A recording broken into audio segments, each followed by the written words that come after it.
I'm doing a video specifically for DB. He requested it and did a donation, so I'm gonna be doing this video. I apologize for last video. I did it, and for some reason the audio wasn't working. I really think I fixed it. I hope I fixed it. Um, so let's get to it. All right, let's flip this board around. What we're gonna be doing is the fried liver. I was He told me that he was having a little bit of issue with this, so we're gonna go ahead. These are the first few moves of the fried liver. All right, and here, black has different options, but for the fried liver, you'd have to go here. And white can play many different moves here, whether it's D3, C3. I'm not 100% sure about D4, knight C3. Like there's different things, castling. White can do a lot of stuff, but we're focusing on the fried liver. So because of that, we're going to be going here. And there's different options you have here. You have different options. The most common response is D5, which we're not going to cover. White can take it.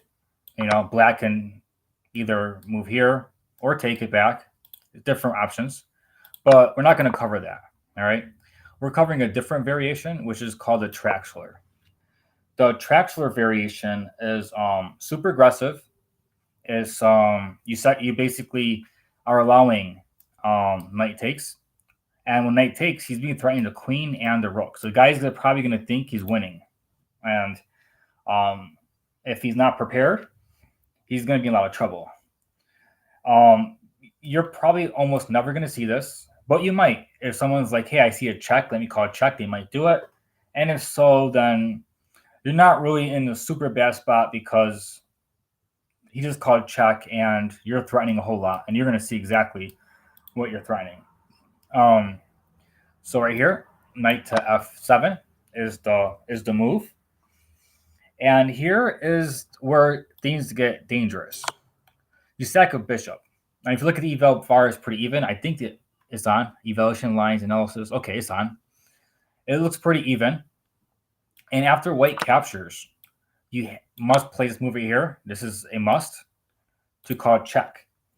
Now, the reason why you got to do this is because once you call check, now the queen can move out, right?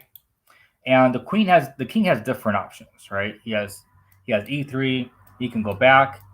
He has different options, right? But we're gonna cover. I forget which I covered first last time. I really do.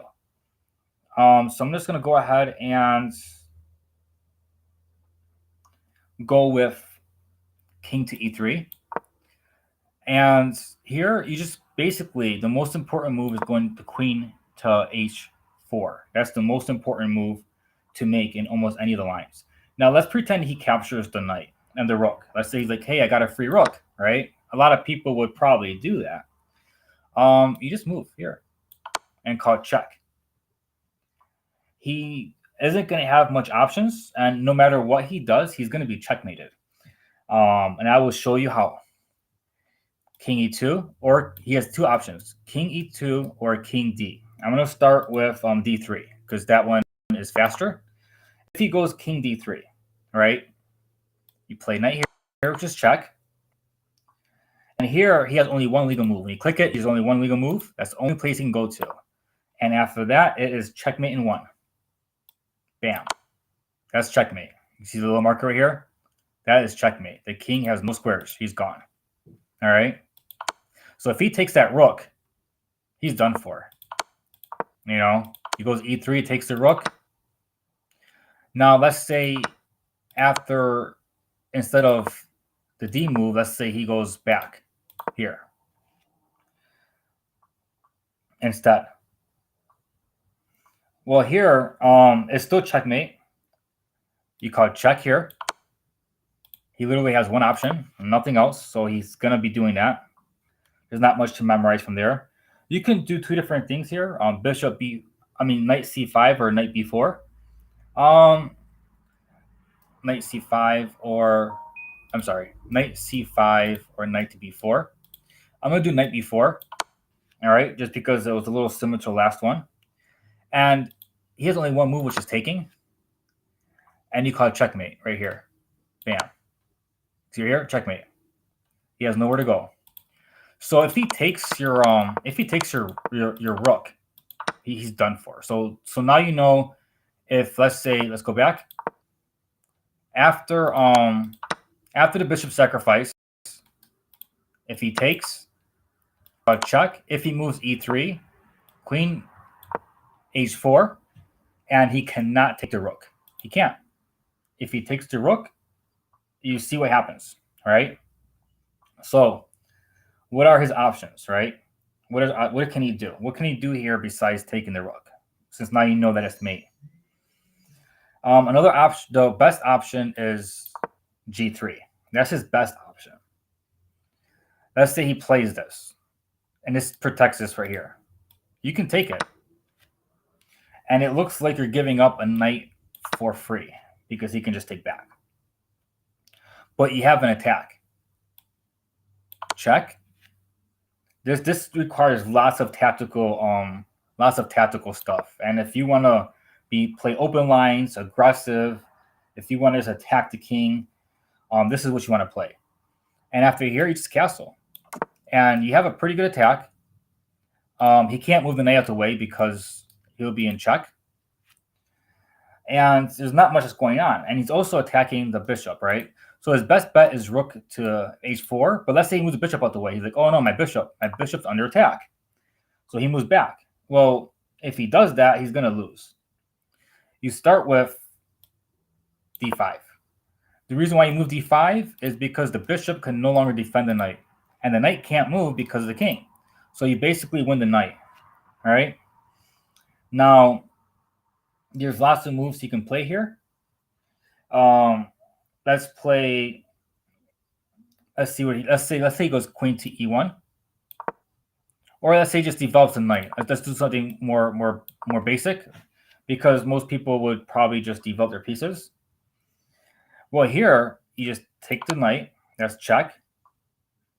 The king only has 2 spaces, and both is checkmate.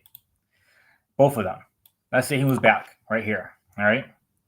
Well, it's mate in 1 with the queen.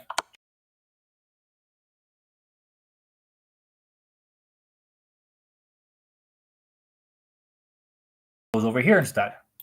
Well, it's still checkmate. Move your bishop over here as check. The king only has 1 square to go. And then checkmate again. It's literally checkmate everywhere. So if the king goes up, you have all these checkmates, right? So the king e3 is really bad, but it's one of his options. If he plays it, you have lots of checkmates, a lot of them. All right. You don't have to remember too much. Just remember, bring the queen over, call it check. You might have to castle at some point. Only castle if the king's lined up with the knight. Your knights are going to be helpful. You know, like there's lots of stuff. Okay, so that's for knight. That's for a king moving over here. Let's say he plays a different move. And by the way, Stockfish thinks king here is the best move. So just so you know. Let's say he moves a different move. King to g1. He's like, you know what? I'm going to tuck my king in the corner. You still want to play queen h4. Queen h4 is a very, very neat. That's like a very neat move, right? And let's say he moves the pawn up. You still can take it with the knight. Still doing the same thing. That right there is not going to change, right? Now he can take here if he wants. He can take here, right? Now let's say he takes here. He's threatening the queen. You're going to want to call it check. And after the king moves, you can castle here if you wanted to, but in this situation, it's actually a little bit better just to move your rook over here. But it's not, if you wanted to castle too, it's not going to be out in the world. And you kind of have this thing going. And you know what I'm saying? And here for white, there's not much that is actually going on. Let's say he wants to develop his pieces. He's like, okay, I'm being attacked a lot. My king's under threat, and he probably wants to do something, right? He also has a free pawn, right? Which a lot of people will be very tempted to grab. Let's say he grabs it. Let's say that's the move that he plays. Well, you can move this pawn up, and it looks like it's for free, right? But let's say he takes it. Well, the point of doing this is to make him waste a move, because now your bishop can come in and call check. And this is super important, because if he doesn't take it, it's checkmate again. It is checkmate again. I'll show you how. He moves here. If he doesn't take it, well, this is checkmate. And you can see it right here. That's checkmate. Again. And this opening is just super crazy. All right. Let's say, what else he can do from here? He kind of has to just take it. Let's say he moves king to g. King to, what was it? Oh no, bishop to g2. I kept thinking king to g2. Let's say he moves here instead. He's blocking the check. Well, you can just take it with the queen. And after that, and he moves over one, it's checkmate. Again, this is another checkmate threat. All right. This is how crazy that opening is, right? Let's move back. And that's if one is him coming out, the other one is him going into the corner. That was the two that I covered so far. And we're going to go over two more really quickly for you, so you can see how crazy this opening is. Let's say the king moves back. He doesn't want to do any of that, right? Let's say he doesn't want to go here. He doesn't want to go here. He moves back. You still do the same thing.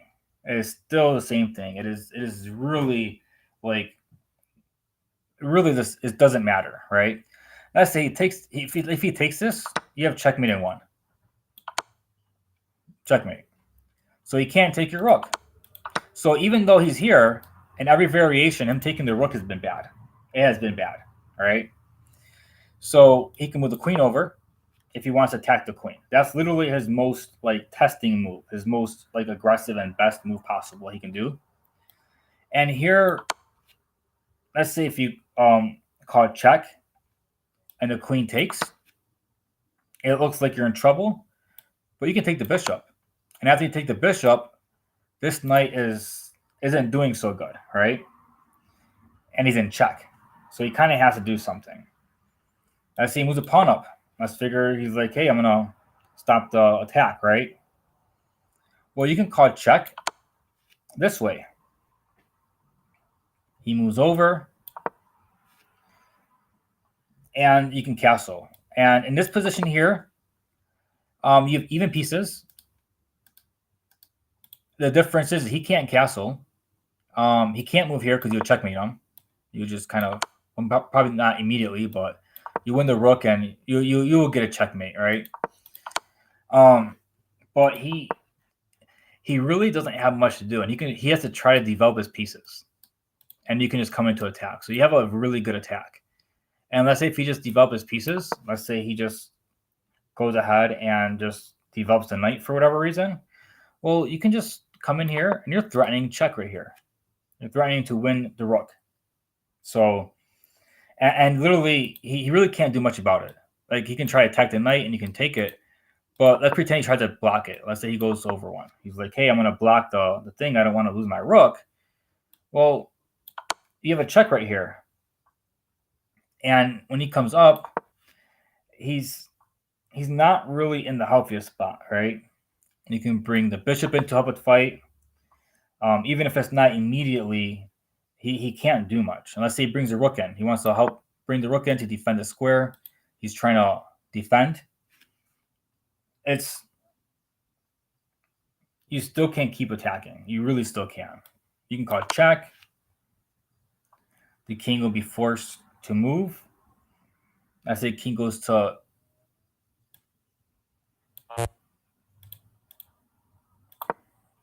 there's one square to go to. You can call check. He has one square to go to.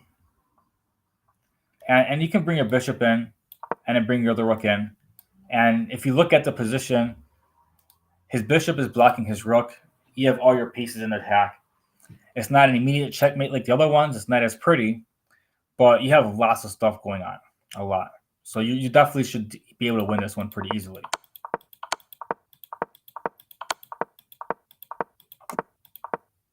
All right. I'll go back.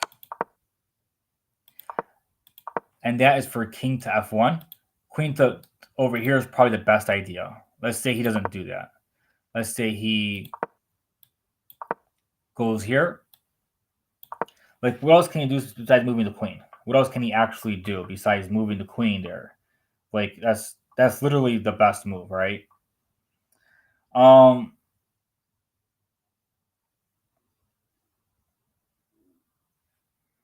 Let me think here. I mean, he's not going to call it check. Let's see. Yeah, if he takes here, that'll be checkmate. Covered that already. Just trying to make sure I'm covering everything. The queen, this is the best move. Yeah, he has to block the checkmate. Like, he has to. There's two other options, right? Let's say he goes queen to f3. He decides to block checkmate that way instead. Well, you can bring your knight in. And he's in a lot more trouble because you're attacking his queen and here. And if he goes back to defend, well, you have checkmate. So he really can't. There's literally like nothing that he can do here. I mean, he can maybe try to counterattack your queen. You can try it, but you can call check. And if he blocks it, and it looks like he's trying to get away, you can call check again. And you're threatening a little bit more this way than before, because now when he goes over here, you're getting very close to checkmating him. Very, very close.